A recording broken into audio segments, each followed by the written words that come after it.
અંકલેશ્વર તાલુકા સમસ્ત ક્ષત્રિય રાજપૂત સમાજ દ્વારા રાજકોટ બેઠકના ઉમેદવાર પુરુષોત્તમ રૂપાલા દ્વારા ક્ષત્રિય સમાજની લાગણી દુભાવવા બદલ ઉમેદવારી રદ કરવા અંગે મામલતદારને આવેદનપત્ર પાઠવ્યું હતું। ભાજપ દ્વારા રાજકોટ લોકસભા બેઠકના જાહેર કરવામાં આવેલ ઉમેદવાર પુરુષોત્તમ રૂપાલાએ થોડા દિવસ અગાઉ એક સમાજમાં કાર્યક્રમમાં ક્ષત્રિય સમાજ વિશે વિવાદિત નિવેદન આપ્યું હતું, જેના કારણે સમગ્ર ક્ષત્રિય સમાજ રોષે ભરાતા રાજ્યમાં તેના ઘેરા પ્રત્યાઘાતો પડ્યા છે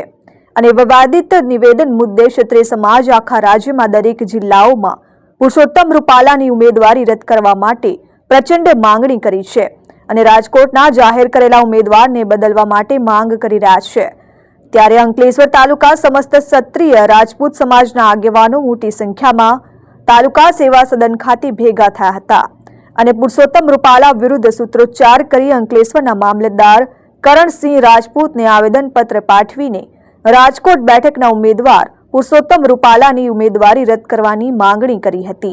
અને આવેદનપત્રમાં સમાજની તમામ માંગણીઓની અવગણના કરી પુરુષોત્તમ રૂપાલાને ઉમેદવાર તરીકે યથાવત રાખવામાં આવશે તો સમગ્ર દેશમાં દરેક લોકસભા સીટ પર જ્યાં જ્યાં ક્ષત્રિય સમાજનું મતદાન થશે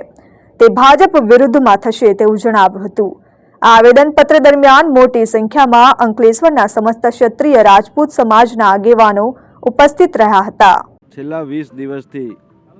રાજકોટના ભારતીય જનતા પાર્ટીના ઉમેદવાર પુરુષોત્તમ રૂપાલાજીની જે રાજા રજવાડાઓ માટે જે વાણીવિલાસ કરેલો છે અને એમણે એમ કીધું છે કે અંગ્રેજોના સમયની અંદર રોટી બેટીનો વ્યવહાર આ રાજા રજવાડાઓની અંદર કરવામાં આવતો હતો, ત્યારે રૂપાલાજીને એ વાતનું ભાન નથી કે આ માત્ર ક્ષત્રિય સમાજને અપમાનિત નથી કર્યો, પરંતુ સમગ્ર ભારત વર્ષની મહિલાઓને અપમાનિત કરી છે। એમના દામન ઉપર એમણે જે ડાઘ લગાવવાનો પ્રયત્ન કરેલો છે એને સમાજ ક્યારેય નહીં સ્વીકારે।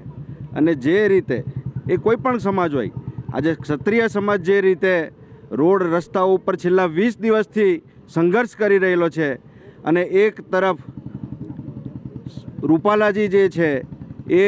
ટસના મસ થવા માગતા નથી અને માત્ર એમની જે રાજકીય મહત્વાકાંક્ષા છે એ મહત્વાકાંક્ષાને આગળ વધારીને આખા સમાજને સાઈડ ઉપર કરવાનો જે પ્રયત્ન થઈ રહેલો છે એ ખૂબ જ નિંદનીય છે। Dharmesh Patel, RN news, Ankleshwar.